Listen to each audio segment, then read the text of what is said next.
갈라디아서 3장 26절에서 4장 7절까지 한 절씩 교독하시고 마지막 절은 함께 읽도록 하겠습니다. 26절입니다. 너희가 다 믿음으로 말미암아 그리스도 예수 안에서 하나님의 아들이 되었으니 누구든지 그리스도와 합하기 위하여 세례를 받은 자는 그리스도로 옷 입었느니라. 너희는 유대인이나 헬라인이나 종이나 자유인이나 남자나 여자나 다 그리스도 예수 안에서 하나이니라. 너희가 그리스도의 것이면 곧 아브라함의 자손이요 약속대로 유업을 이을 자니라. 내가 또 말하노니 유업을 이을 자가 모든 것의 주인이나 어렸을 동안에는 종과 다름이 없어서 그 아버지가 정한 때까지 후견인과 청지기 아래에 있나니 이와 같이 우리도 어렸을 때에 이 세상의 초등학문 아래에 있어서 종노릇 하였더니 때가 참에 하나님이 그 아들을 보내사 여자에게서 나게 하시고 율법 아래에 나게 하신 것은 율법 아래에 있는 자들을 속량하시고 우리로 아들의 명분을 얻게 하려 하심이라. 너희가 우리 마음 가운데 보내사 아빠 아버지라 부르게 하셨느니라. 함께 읽습니다.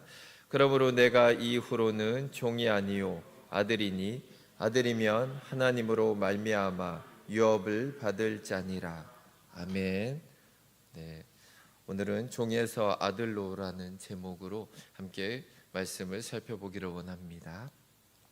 자, 그리스도인으로서 우리가 살아가면서 하나님 앞에서 우리의 정체성과 신분을 제대로 이해하지 못하면 우리는 구원받은 성도로서 이 세상에서 하나님이 우리에게 주신 복을 우리가 누릴 수 없게 되고 마치 복음은 죽어서 하늘 가는 것으로 축소될 수밖에 없는 것입니다. 마치 복음은 이 세상에서는 의미가 없고 죽어서만 어떤 도움이 된다라는 것처럼 들릴 수가 있다라는 것입니다. 자, 이 신분과 전체성의 문제는 한마디로 우리가 종이냐 아니면 아들이냐 하는 문제입니다. 자, 갈라디아 교인들이 빠졌던 문제가 바로 이 문제였습니다. 그들은 분명 믿음으로 구원을 받았고 성령을 받았습니다. 그런데 거짓 교사들이 와서 가르치니까 할례와 율법의 행위로 다시금 돌아가 버린 것입니다. 아들에서 다시금 종의 신분으로 돌아가고 있었던 상황입니다. 그래서 이 문제를 다루는 것이 오늘 우리가 살펴볼 본문의 내용입니다. 특히 사도 바울은 양자됨이라는 원리로 이신칭이, 쉽게 얘기하면 믿음으로 의롭게 되는 것, 믿음으로 구원을 받는 것을 설명하며 나아갑니다. 자, 이 양자됨의 교리는 믿음과 행위를 대조해 주는 가장 좋은 설명이기 때문입니다. 그 누구도 행위를 통해서 가족의 일원이 될 수는 없기 때문입니다. 자, 갈라디아 교회는 대다수가 이방인들로 구성이 되었지만 또한 소수의 유대인들이 섞여 있던 교회인 것으로 보여집니다. 그러므로 사도 바울은 이 두 다른 배경을 가진 그리스도인들에게 이신칭의의 교리를 설명할 필요가 있었을 것입니다. 그래서 바울 사도는 3장 26절을 중심으로 자, 유대인 출신의 그리스도인들로부터 이방인 출신의 그리스도인들로 청중을 전환하여서 설명을 다시금 하려고 합니다. 그러니까 26절 말씀은 앞쪽에 있는 6절에서 25절과 뒤에 있는 27절에서 4장 31절을 연결해 주는 중심 구절에 해당하는 말씀입니다. 자, 앞에서는 유대인 그리스도인들을 이해시키기 위해서 아브라함을 통한 약속, 그리고 모세를 통한 율법, 그리고 그리스도를 믿는 믿음의 순서로 설명을 했습니다. 그리고 뒤에서는 이방인 그리스도인들의 이해를 위해서 이제 거꾸로 성령을 통한 믿음을 말하고 또한 이 세상 초등학문이라는 세상 법을 다루며 마지막으로 사라를 통한 약속에 대해서 이 반대의 순서로 설명을 하며 나아갑니다. 앞에서 모세의 율법이 더 이상은 그리스도인들에게 감옥이나 또한 몽학 선생의 역할을 하지 못하게 되었다라는 것을 설명을 했습니다. 자, 이제 이어서 사도 바울은 이 질문에 대한 대답으로 3장 26절을 시작하면서 이방인 출신의 그리스도인들에게 다가가고 있는 것입니다. 자, 26절은 우리말 성경이나 영어 성경에서는 분명하게 번역되지 않지만 헬라어로 바라보면 왜냐하면이라는 접속사로 시작을 하게 됩니다. 자, 이제까지 유대 기독교인의 시각에서 설명한 것을 이방인의 시각에서 다시 설명해 주는 것입니다. 너희가 이제 감옥으로 가두어 두고 또 몽학 선생으로 너희를 징계하는 율법에서 이제 해방되었다라고 말하는 이유가 여기에 있다. 너희가 다 믿음으로 말미암아 그리스도 예수 안에서 하나님의 아들이 되었기 때문이다. 이렇게 강조하면서 시작을 하고 있습니다. 자, 이 말은 사도 바울이 그리스도인의 자유 선언을 말하는 근거가 되는 구절입니다. 자, 이것은 예수님이 말씀하신 진리를 알지니 진리가 너희를 자유케 하리라 하신 말씀과 또한 상통하고 있는 것입니다. 자, 그리스도인은 종교인이 아닙니다. 종교인들은 마땅히 지켜야 하는 어떤 형식이 있고 또 어떤 의무가 있고 이것의 포로처럼 살아갑니다. 그러나 그리스도인들은 하나님의 아들이기 때문에 이런 것으로부터 자유하다라는 것이 바울 사도의 설명의 핵심이라는 것입니다. 그래서 오늘 우리가 뒤쪽으로 살펴볼 내용이 그 설명에 대한 부분입니다. 자, 이제 하나의 중요한 전환으로 지금까지 설명한 것은 구속의 역사를 중심으로 한 설명이었다면 이제는 한 개인이 예수님을 믿고 나서 변화되는 차원에서 사도 바울은 설명을 하고 있습니다. 자, 어떻게 보면 더 구체적이고 실제적인 내용을 우리에게 들려주는 것입니다. 자, 그 첫 번째 내용이 세례라는 것을 가지고 말하고 있습니다. 하나님의 아들이 된 사람들은 모두가 다 세례를 받습니다. 자, 사도 바울은 여기에서 단순히 물 세례라는 외적인 상징이나 형식을 말하려고 하는 것이 아닙니다. 그는 도리어 믿음으로써 영적으로 깨끗하게 씻음을 받았다라는 내적인 사실을 표현하고 있는 것입니다.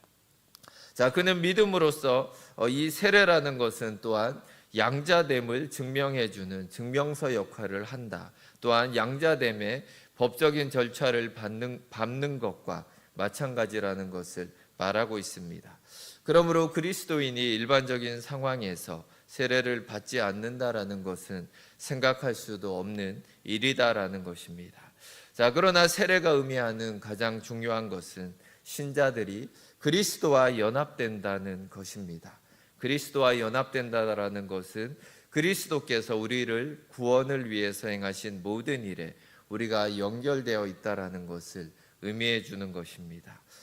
로마서 6장 3절에서 4절을 보시면 무릇 그리스도 예수와 합하여 세례를 받은 우리는 그의 죽으심과 합하여 세례를 받은 줄을 알지 못하느뇨.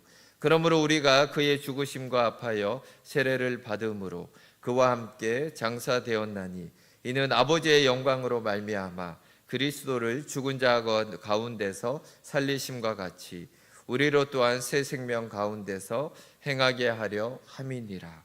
자, 그의 죽으심 속에서 우리가 함께 죽었고 그의 장사됨 속에서 우리가 함께 매장이 되었습니다.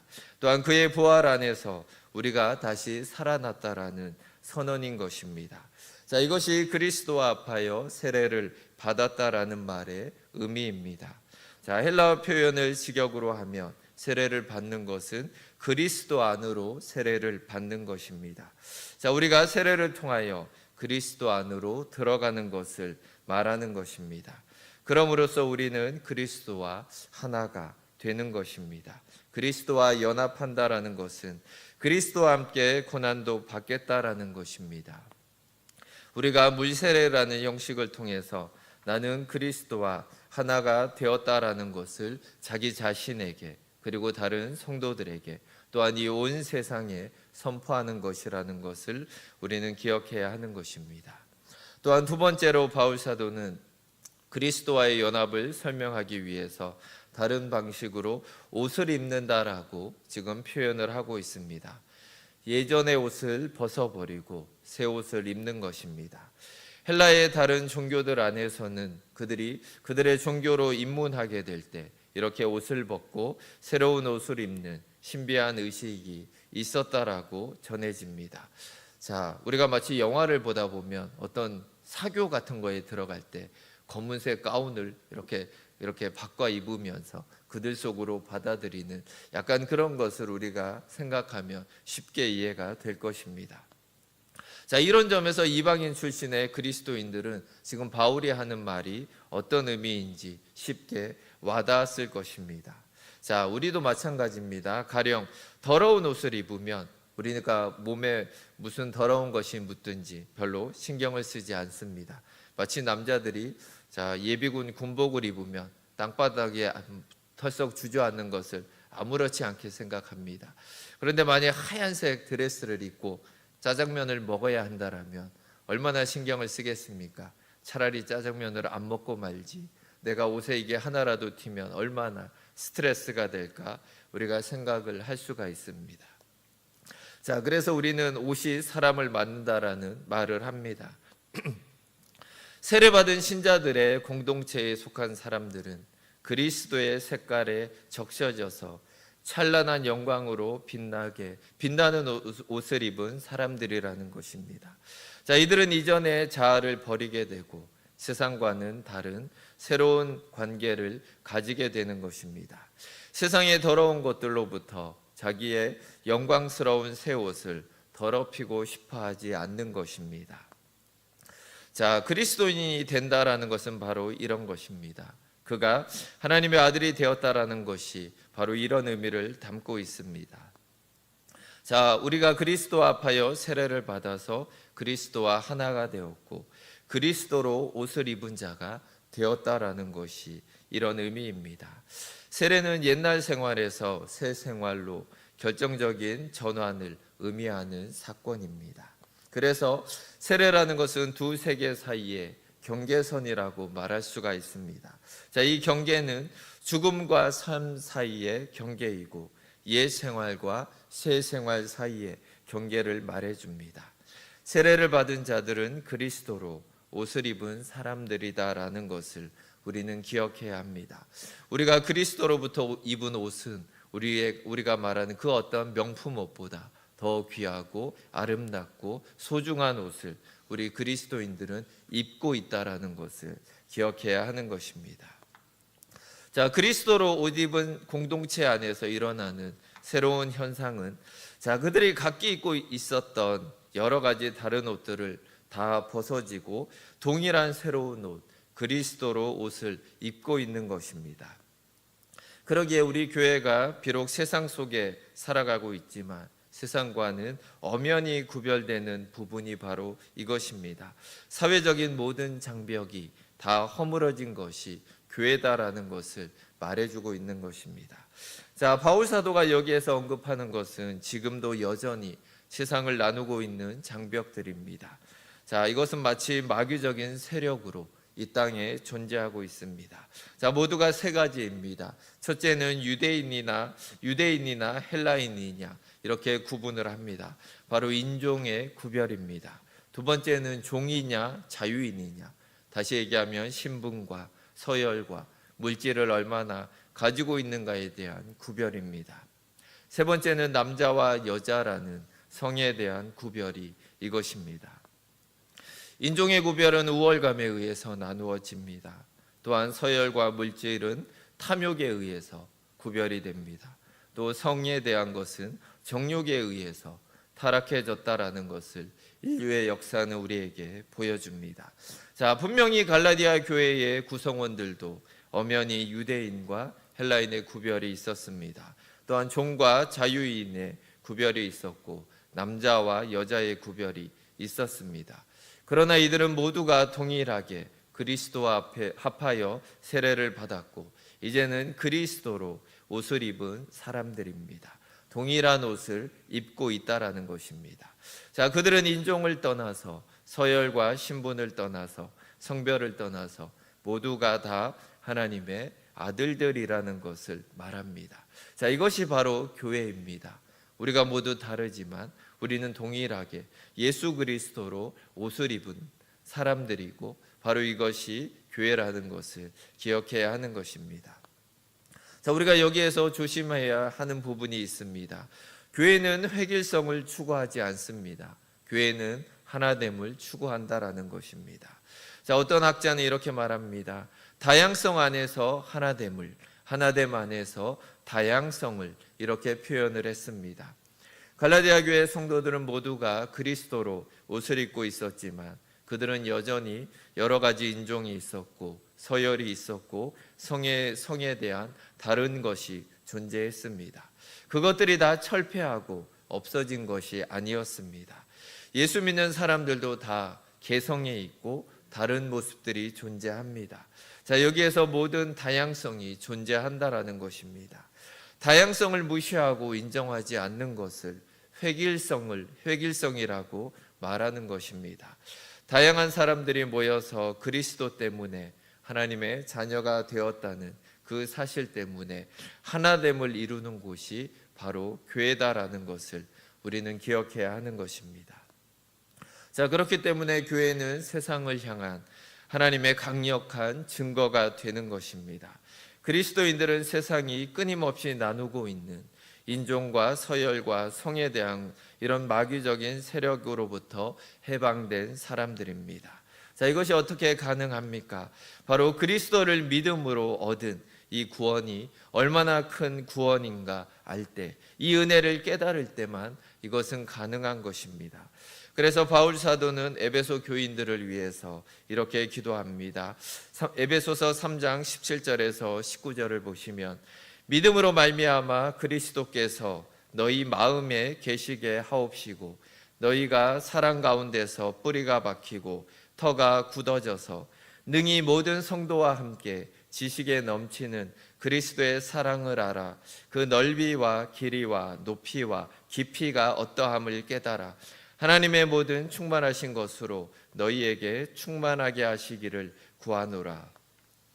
교회가 교회로 존재할 수 있는 것은 교회인 성도들이 그리스도의 사랑의 넓이와 길이와 높이와 깊이가 어떠한지를 깨달은 만큼 가능한 것이기 때문입니다.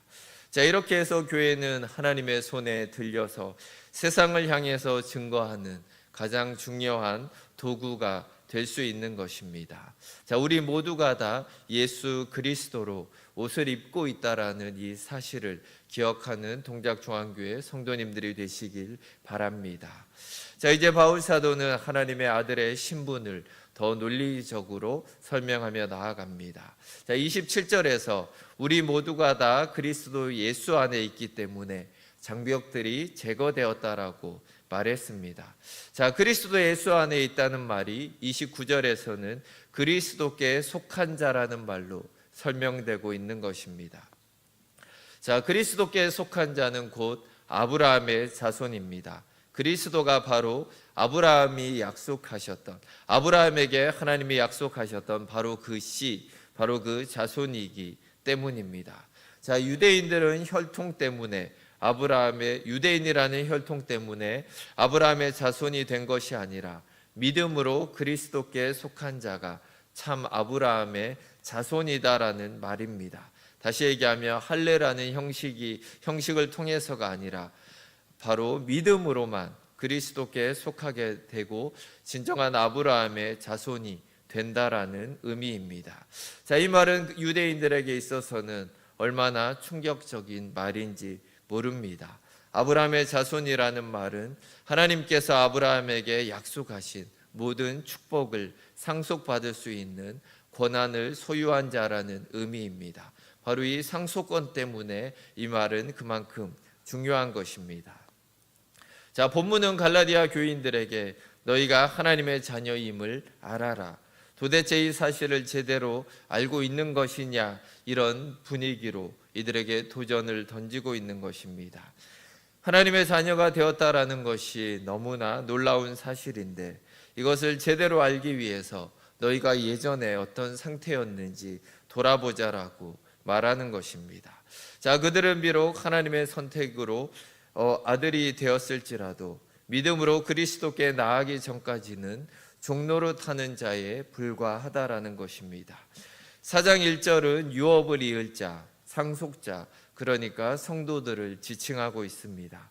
상속자라는 말은 이미 명의가 그의 명의로 바뀌어 있습니다. 그러나 아직은 실제로 소유한 것이 아닌 상태를 의미합니다. 자, 아직까지는 후견인과 청지기 아래에 있어야 하는 것입니다. 왜냐하면 아직 소유를 스스로 관리할 수 없는 어린아이이기 때문입니다. 그래서 이들에게 필요한 것은 후견인과 청지기입니다. 자, 후견인은 주인의 아들이 아직 미숙한 어린아이일 때 그들을 돌봐주는 노예입니다. 또한 청지기도 어려서 재산을 관리할 수 없는 주인이 성인이 될 때까지 재산을 관리해주는 노예입니다. 자, 비록 상속자는 모든 재산의 주인이지만 아직까지는 노예의 감독 아래에 살아야 하는 것입니다. 아직은 미성숙한 어린아이이기 때문입니다. 자, 바울 사도는 보다 구체적으로 후견인과 청지기의 존재를 이 세상의 초등학문이라고 표현하고 있습니다. 자, 이 세상의 초등학문이라는 이 표현에 대한 해석이 여러 가지가 있습니다. 자, 앞에서 사도 바울은 유대인들이 그리스도께서 오시기까지 율법이라는 몽학 선생, 초등교사 또는 감옥 안에 갇혀 있었다라고 설명을 했습니다. 자, 이제는 모세의 율법을 알지 못하는 이방인 출신의 그리스도인들에게 너희는 세상의 초등학문 아래에 종노릇하고 있었다라고 말하는 것입니다.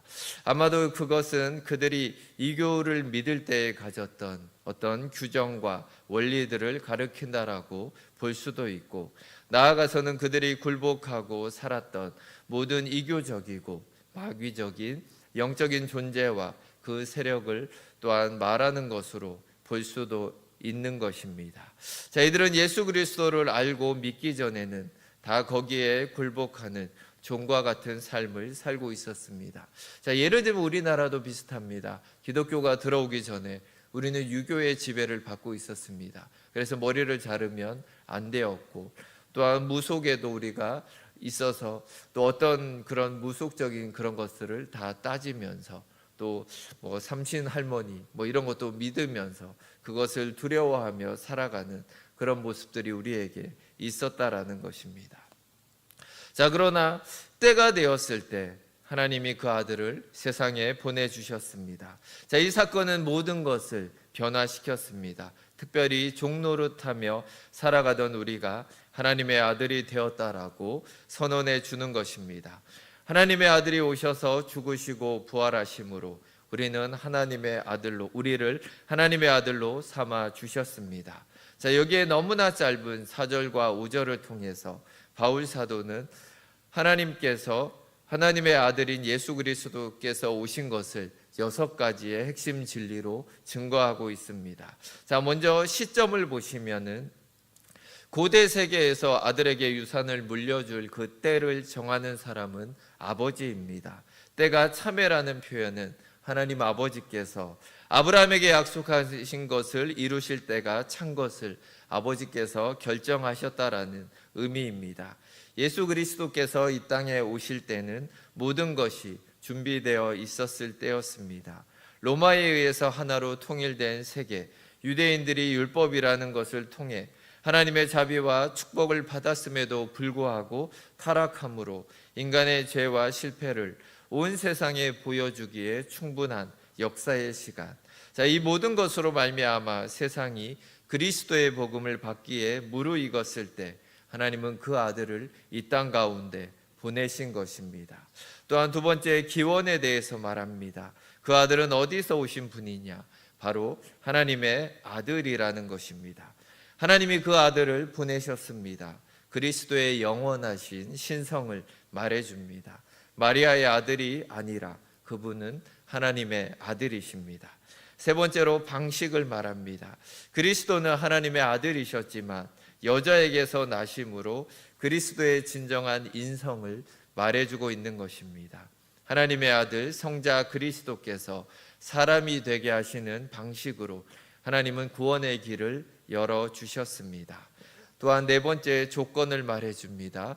율법 아래 나게 하셨다. 자, 이 말은 그리스도께서 어떤 조건으로 이 땅에 오셨는가를 말해줍니다.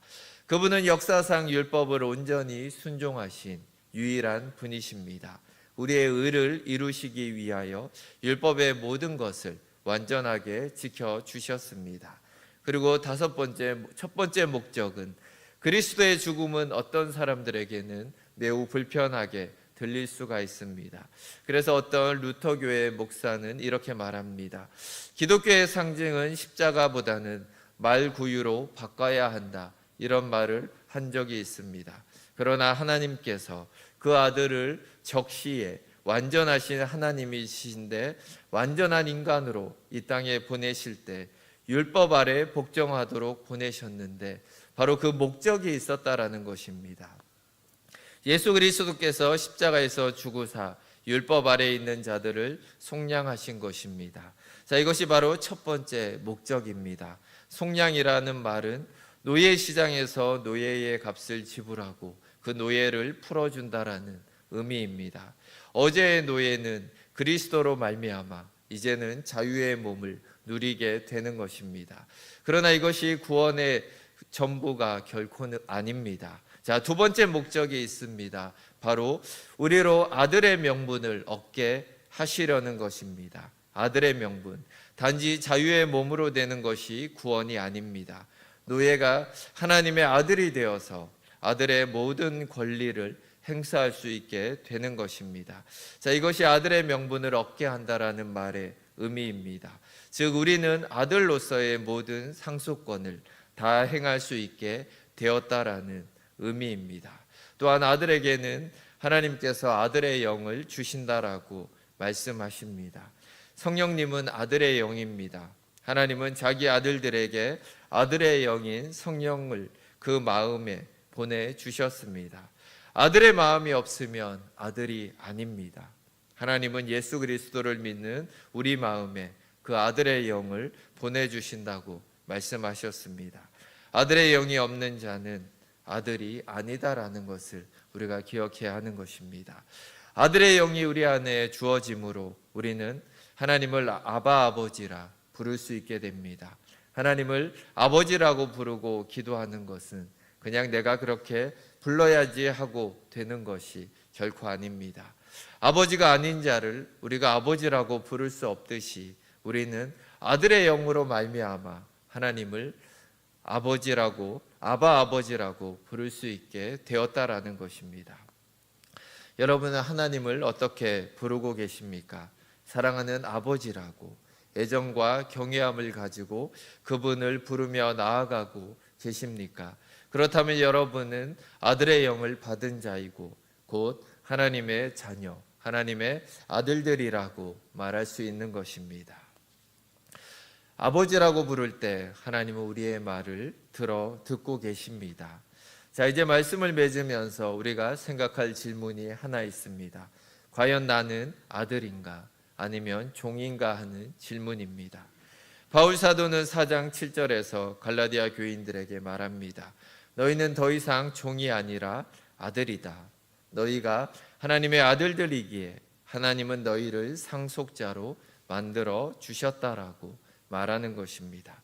아들됨이란 하나님께서 자녀들에게 주시겠다라고 약속하셨던 모든 것을 상속받을 것이라는 의미입니다. 단순히 죄 용서만을 말하는 것이 아닙니다. 하나님의 나라와 영생과 그 모든 것을 다 아들들에게 주시겠다고 약속하셨고 믿음으로 말미암아 아들이 된 사람들은 그 모든 것을 받아서 누리게 될 것입니다. 여러분은 분명한 하나님의 아들이십니까? 자신이 누구인지 확실하지 않다라면 아직 예수 그리스도 안에서 자신의 참자아를 발견하지 못했을 수가 있습니다. 어쩌면 아직 믿음으로 하나님께 나아가지 않았을 수도 있습니다. 아니면 그리스도를 믿지만 자신의 정체성을 그리스도 밖에서 다른 데에서 찾고 있는지도 모릅니다.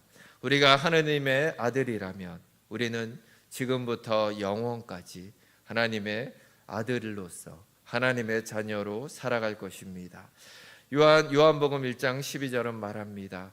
영접하는 자 곧 그 이름을 믿는 자들에게는 하나님의 자녀가 되는 권세를 주셨으니, 자, 이것은 예수 그리스도께서 우리에게 친히 주신 약속입니다. 이 약속 안에 거하시길 부탁드립니다. 우리가 하나님의 자녀로 받은 것들을 언제나 풍성히 누리며 살아가시는 동작중앙교회 성도님들이 되시길 주의 이름으로 축원드립니다. 함께 기도하시겠습니다. 하나님 아버지, 감사합니다. 우리의 행위가 아니라 하나님의 은혜로, 예수 그리스도의 공로로 우리가 하나님의 자녀가 되었습니다. 단순히 우리가 죄사함을 받은 것으로 그치는 것이 아니라 우리가 상속자로서 하나님의 아들이 누리는 모든 것을 누릴 수 있는 복을 우리 안에 허락하셨음을 우리가 기억하기 원합니다. 그것이 얼마나 복된 것인지 매일매일 기억하며 살아가게 하여 주시옵소서. 우리는 세례를 통해서 예수 그리스도와 하나가 되었습니다. 우리는 예수 그리스도로 옷을 입었습니다. 이 옷은 세상의 그 어떤 옷과 비교할 수가 없는 귀하고 아름다운 옷입니다. 우리가 이 옷을 세상으로부터 오염되지 않게 계속해서 지켜나가게 하여 주시고, 하나님 우리에게 주신 상속자로서의 모든 복을 기억하며 누리며 살아가는 우리 모든 성도님들이 되게 하여 주시옵소서. 감사드리며 주 예수 그리스도 이름으로 기도드립니다. 아멘.